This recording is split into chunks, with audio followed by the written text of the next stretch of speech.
नमस्कार दोस्तों, एक बार फिर से स्वागत है आप सभी का। जैसा कि हमारा टॉपिक चल रहा था तंत्रिका तंत्र, और तंत्रिका तंत्र में हमने जो लास्ट वीडियो में छोड़ा है वो छोड़ा है मस्तिष्क तक, यानी हमने मस्तिष्क कंप्लीट पढ़ लिया था। अब हम पढ़ रहे हैं केंद्रीय तंत्रिका तंत्र का दूसरा भाग। केंद्रीय तंत्र का पहला भाग हमने पढ़ा था मस्तिष्क, और दूसरा भाग है मेरुरज्जु। तो केंद्रीय तंत्रिका तंत्र के मुख्य दो भाग होते हैं। पहला होता है मस्तिष्क, जो हमने पढ़ लिया है। अब दूसरे अंग की बात करें हैं, वो होता है मेरुरज्जु। तो मेरुरज्जु क्या होता है, इसके बारे में आइए चर्चा करते हैं। सबसे पहले तो मेरुरज्जु होता है, इसका एक साधारण नाम होता है रीढ़ की हड्डी।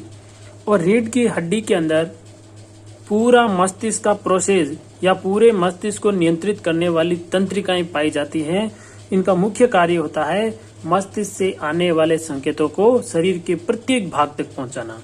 यानी मस्तिष्क जब किसी भी चीज का संकेत भेजेगा तो सबसे पहले वो किनके पास आएगा, मेरुरज्जु के पास आएगा। मेरुरज्जु से अनेकों तंत्रिकाएं कोशिका शरीर के प्रत्येक भाग तक जाती है।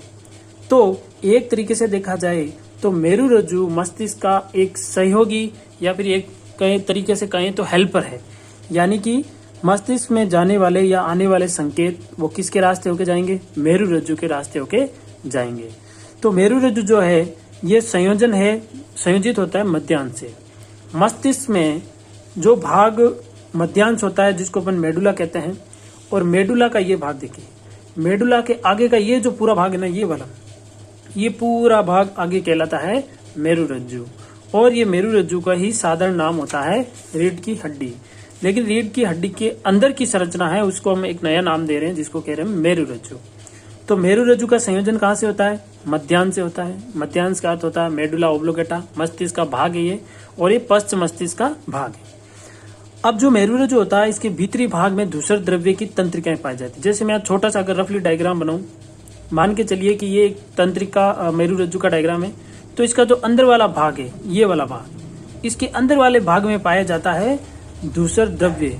और धूसर द्रव्य क्या होता है, ये एक तंत्रिका कोशिकाओं का बड़ा सा जाल होता है, तंत्रिका कोशिकाओं का जाल। तो अंदर होता है धूसर द्रव्य और बाहरी भाग में होता है श्वेत द्रव्य। आंतरिक भाग यानी भीतरी भाग में धूसर द्रव्य और बाहरी भाग में पाया जाता है श्वेत द्रव्य। ये बाहरी भाग जो है यहाँ पर पाया जाता है श्वेत द्रव्य, और अंदर के भाग में पाया जाता है धूसर द्रव्य। किसमें, मेरुरज्जु में। धूसर द्रव्य का अर्थ आप समझ लीजिए, धूसर रंग होने का कारण इसका इसलिए है क्योंकि इनमें पाई जाती है अनेक तंत्रिका कोशिका, और तंत्रिका कोशिकाओं का रंग होता है भूरा। भूरे रंग के कारण इनको कहा है धूसर द्रव्य। अब ये मस्तिष्क का सहायक भाग है। मैंने आपको जैसा कि बताया है कि मस्तिष्क का सहायक भाग है, मस्तिष्क का हेल्पर है।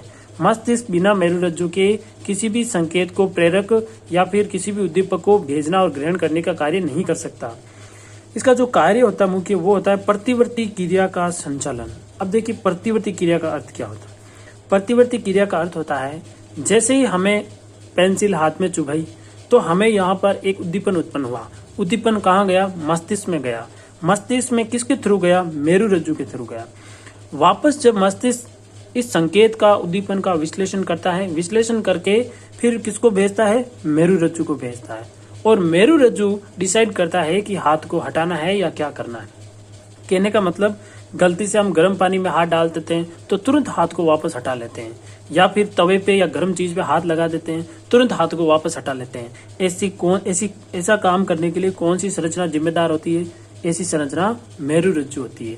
तो प्रतिवर्ती क्रिया का जो कार्य होता है मुख्यतः वो कहाँ होता है, मेरुरज्जु में होता है। एक और विशेषता बताता हूँ आपको मेरुरज्जु की। जब हम शुरुआत में साइकिल सीखते हैं तो हमारा पूरा ध्यान साइकिल पे होता है, उसके पेडल पे होता है, घूमने वाले पहियों पर होता है, हर चीज पे, हैंडल पे होता है। लेकिन जैसे हम साइकिल चलाना सीख लेते हैं, उसके बाद में हम बातें करते हुए, इधर उधर देखते हुए, यानी कोई भी काम करते हुए या मन में कुछ और चीजें सोचते हुए भी साइकिल चला सकते हैं। उस वक्त हम ध्यान क्यों नहीं देते हैं, ऐसा कारण ये होता है, इसका कारण मेरुरज्जु में होता है। जब शुरुआत में कोई चीज सीखी जाती है तो वो मस्तिष्क उस पर कार्य करता है, पूर्ण रूप से उसका नियंत्रण मस्तिष्क का होता है। लेकिन जब वो चीज या फिर वो कार्य हमारे चलन में आ जाता है, तो चलन में आने के बाद में उसको कौन जिम्मेदार है, उसके लिए मेरुरज्जु कार्य करता है। फिर मेरुरज्जु उस कार्य को संभालता है।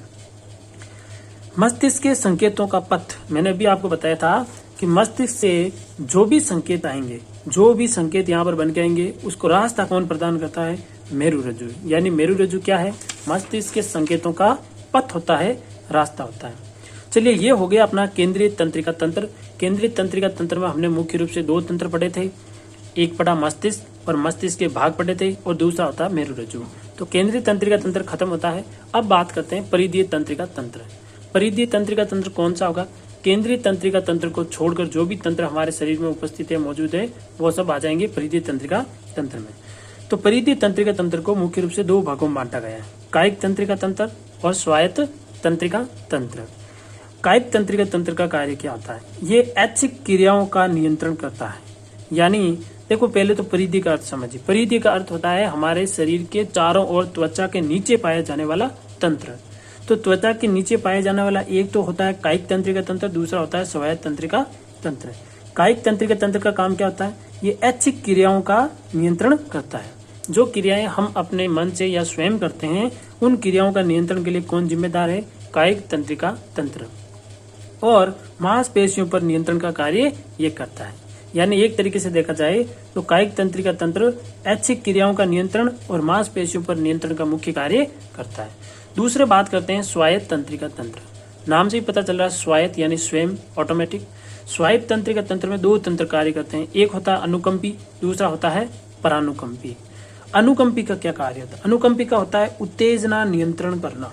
यानी हमारे शरीर में अनेक भाव प्रकट होते हैं, उत्तेजनाएं प्रकट होती है, सुख दुख प्रकट होते हैं, उन सबको नियंत्रित करने का कार्य अनुकंपी करता है। जैसे हम किसी चीज से डर जाते हैं तो डरने के बाद हमें बिल्कुल कंपी महसूस होती है, तो उत्तेजना उत्पन्न हो जाती है। उस उत्तेजना का नियंत्रण अनुकंपी तंत्रिका तंत्र करता है।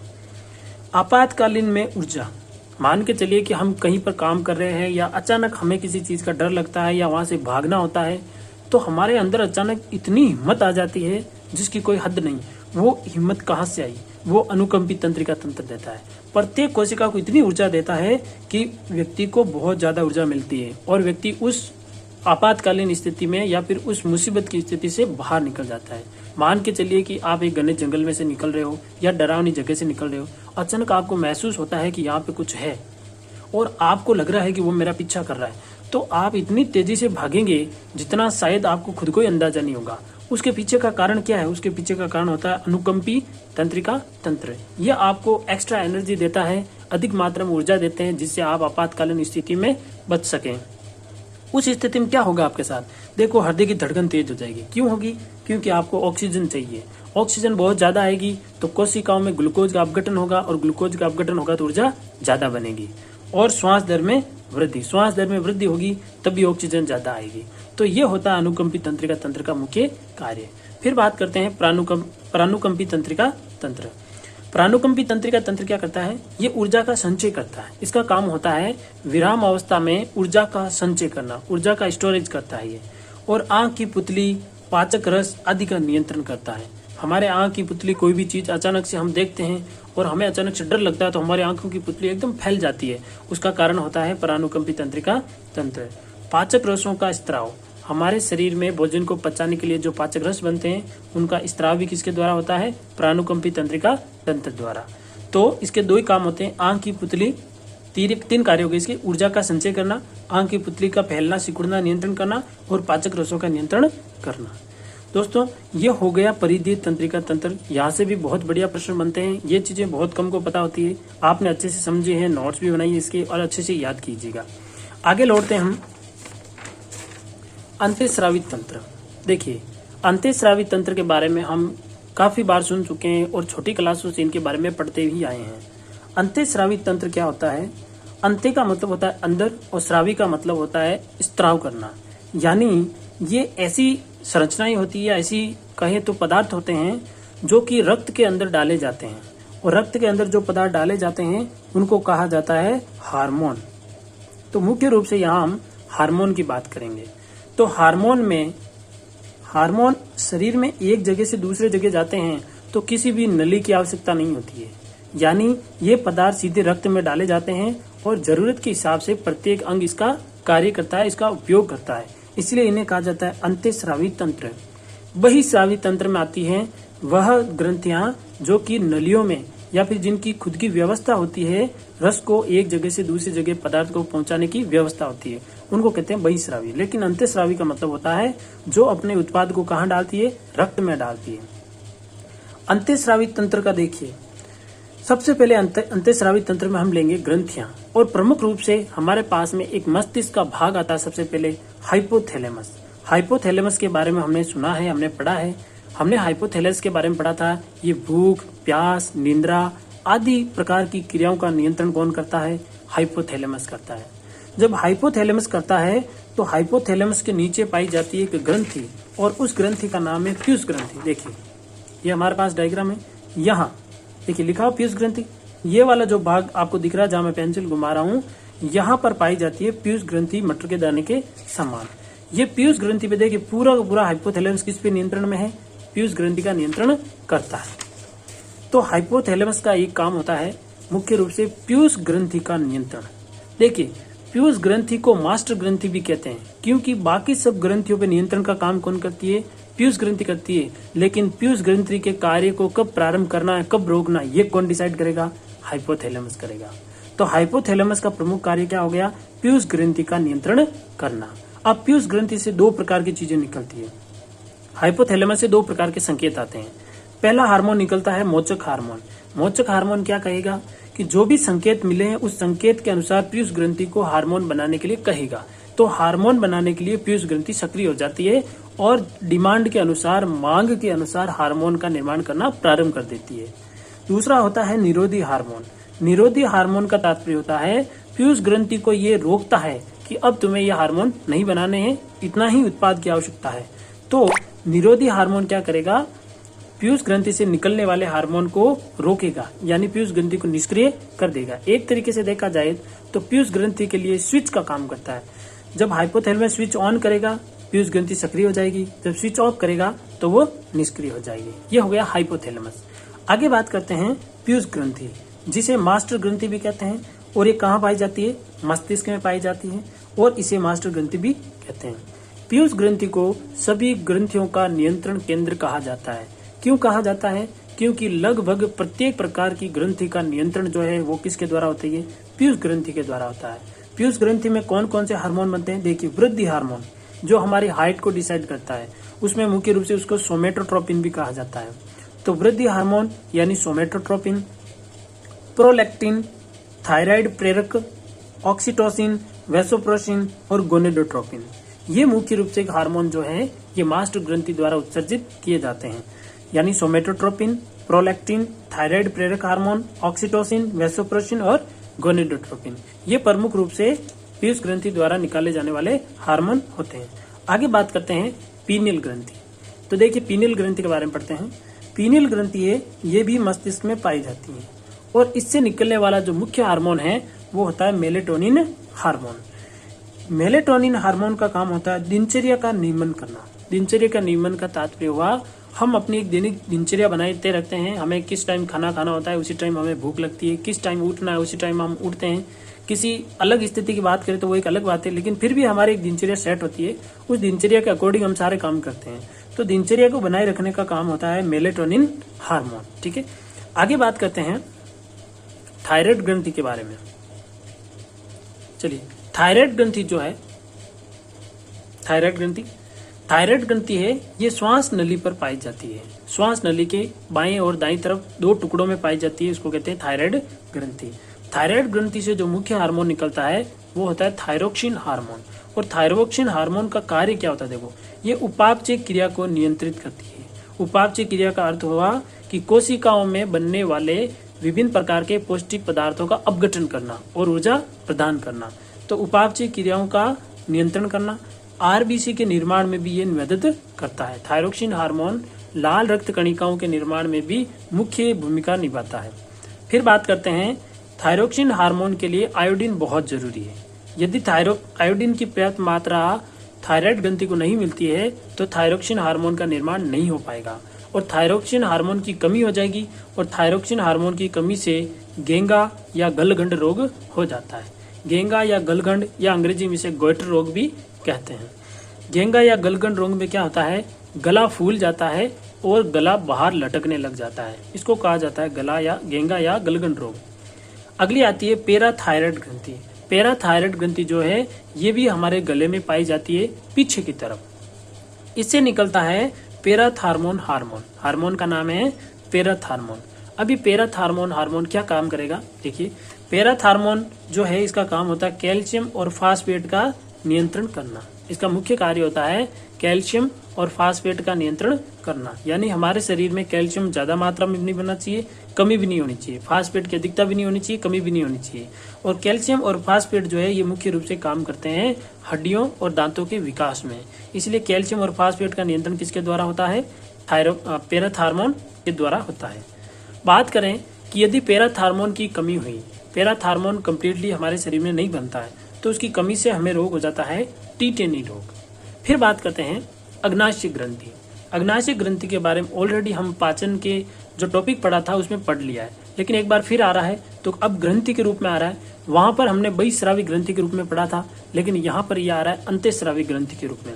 तो अंतःस्रावी ग्रंथि के रूप में दो हार्मोनों का निर्माण करती है, एक इंसुलिन, दूसरा ग्लूकेगॉन। इंसुलिन जो है वो अग्नाशय की बीटा कोशिका द्वारा स्रावित होता है, अग्नाशय की बीटा कोशिका, और ग्लूकेगॉन जो है वो अग्नाशय की अल्फा कोशिका द्वारा निर्मित होता है। ये बहुत इंपॉर्टेंट है, याद ध्यान रखना पड़ेगा आपको कि इंसुलिन बीटा कोशिका से, ग्लूकेगॉन अल्फा कोशिका से। तो अग्नाशय ग्रंथि में इंसुलिन बीटा कोशिका से, ग्लूकेगॉन अल्फा कोशिका से। अब आगे बात करते हैं कि जो इंसुलिन और ग्लूकेगॉन हार्मोन है इनके मुख्य रूप से क्या कार्य होते हैं, क्या कार्य करते हैं ये शरीर के अंदर। तो आइए बात करते हैं। इंसुलिन का काम होता है शर्करा को ग्लाइकोजन में बदलना। इंसुलिन का मुख्य कार्य क्या होगा, शर्करा को ग्लाइकोजन में बदलना।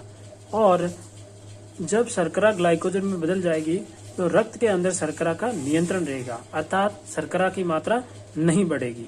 ठीक है।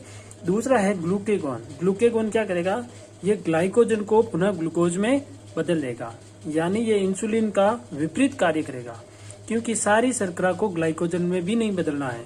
तो इसको रोकने के लिए क्या करता है, ग्लूकेगॉन वापस ग्लाइकोजन को ग्लूकोज में बदल देता है। तो ये होता है एक तरीके से रक्त शर्करा का दोनों हार्मोन मिलकर करते हैं नियंत्रण। ठीक है। अब बात करते हैं, यदि इंसुलिन हार्मोन की कमी हो गई तो शर्करा ग्लाइकोजन में नहीं बदल पाएगी और शर्करा रक्त के अंदर बढ़ जाएगी, और शर्करा जब बढ़ जाएगी तो उस समय एक रोग हो जाता है रक्त शर्करा का बढ़ना। उस रोग को कहते हैं मधुमेह रोग, मधुमेह या डायबिटीज रोग कहते हैं। डायबिटीज रोग के अंदर इंसुलिन हार्मोन की कमी हो जाती है, जिससे बाहर से इंसुलिन व्यक्ति को दिया जाता है, इंसुलिन के इंजेक्शन या टेबलेट लेनी पड़ती है। फिर बात करते हैं अधिवृक्क ग्रंथि। अधिवृक्क ग्रंथि नाम से पता चल रहा है, वृक्क का मतलब होता है किडनी और अधि का मतलब होता है ऊपर, यानी किडनी के ऊपर पाई जाने वाली ग्रंथि को अधिवृक्क ग्रंथि कहते हैं या फिर एड्रिनल ग्रंथि भी कहते हैं। ये वृक्कों के, दोनों वृक्कों के ऊपर पाई जाती हैं। इनकी संख्या 2 होती है। इनसे 2 प्रकार के हार्मोन निकलते हैं। एक निकलता है एड्रिनलिन, जिसको एपिनेफ्रिन कहते हैं, और दूसरा निकलता है नॉर एड्रिनलिन, जिसे नॉर एपिनेफ्रिन कहते हैं। इन हार्मोनों के जो कार्य हैं वो बहुत ही इम्पोर्टेंट है। देखिए, इस हार्मोन को आपातकालीन स्थिति में सुरक्षा देने का कार्य करता है, यानी आपातकाल हार्मोन भी कहते हैं। अधिवृक्क से निकलने वाला हार्मोन मुख्य रूप से हम एड्रिनलिन ही कहेंगे। तो एड्रिनलिन हार्मोन को आपातकाल हार्मोन भी कहते हैं, क्योंकि आपातकाल स्थिति में यह आपको क्या देता है, सुरक्षा देता है। जब हम मुसीबत में होते हैं तो हमारे शरीर के अंदर वहां मुसीबत से निकलने की एक क्षमता आ जाती है, और वो क्षमता देने का कार्य करता है अधिवृक्क ग्रंथि। इसके जो प्रभाव है, उस प्रभाव में हृदय की धड़कन बढ़ना, श्वसन दर बढ़ना और पुतलियों का फैलना। क्यों? क्योंकि हम मुसीबत में होते हैं तो ये क्रियाएं हमें अवश्य देखने को मिलेगी। जब हमारे शरीर में ये क्रिया दिखेगी, इसका मतलब हमारे शरीर में एनर्जी आ जाती है। ऐसी बहुत सारी स्थितियां अपने दैनिक जीवन में बनती है। हम कभी किसी से डर जाते हैं या किसी से लड़ाई झगड़ा हो जाता है, तो ऐसी स्थितियों में ये आपातकालीन हार्मोन कार्य करता है। फिर आती है थाइमस ग्रंथि। ये हमारे हृदय के ऊपर पाई जाती है। इससे थाइमोसिन हार्मोन निकलता है। ये छोटे बच्चों में पाई जाती है। जैसे जैसे व्यक्ति का विकास होता है, ये ग्रंथि संकुचित हो जाती है और समाप्त हो जाती है। फिर बात करते हैं वृषण ग्रंथि। वृषण ग्रंथि आपको पता है कि हमने जनन तंत्र पढ़ा था, तो वृषण ग्रंथि एक नर जनन ग्रंथि होती है। इससे निकलने वाला हार्मोन टेस्टोस्टेरोन हार्मोन होता है, और ये नर हार्मोन होता है। उसका कार्य होता है गौण लैंगिक लक्षणों का निर्माण करना। गौण लैंगिक लक्षण मैंने आपको बता दिए, नरों में दाढ़ी मूंछों का आना, आवाजों का भारी होना, श्वेत ग्रंथियों का विकास होना, जनन अंगों में बालों का आना, इन प्रकार के लक्षणों को नियंत्रित करती है। फिर आता है अंडाशय, ये एक मादा जनन ग्रंथि है। इनसे निकलने वाले प्रोजेस्टेरोन और एस्ट्रोजन हार्मोन है और ये भी मादा में गौण लैंगिक लक्षणों के लिए उत्तरदायी होता है। तो दोस्तों, आज हमने कम्प्लीटली केंद्रीय तंत्रिका तंत्र, परिधीय तंत्रिका तंत्र और अंतःस्रावी तंत्र को कम्प्लीटली पढ़ लिया है। कुल मिलाकर देखा जाए तो तंत्रिका तंत्र और अंतःस्रावी तंत्र जो हमारा मुख्य टॉपिक था, उस टॉपिक को हमने पूरा कर लिया है। बहुत बहुत धन्यवाद दोस्तों। वीडियो को ऐसे ही देखते रहिएगा, नोट्स बनाते रहिएगा, याद करते रहिएगा। आज के लिए इतना ही। तब तक के लिए जय हिंद, जय भारत।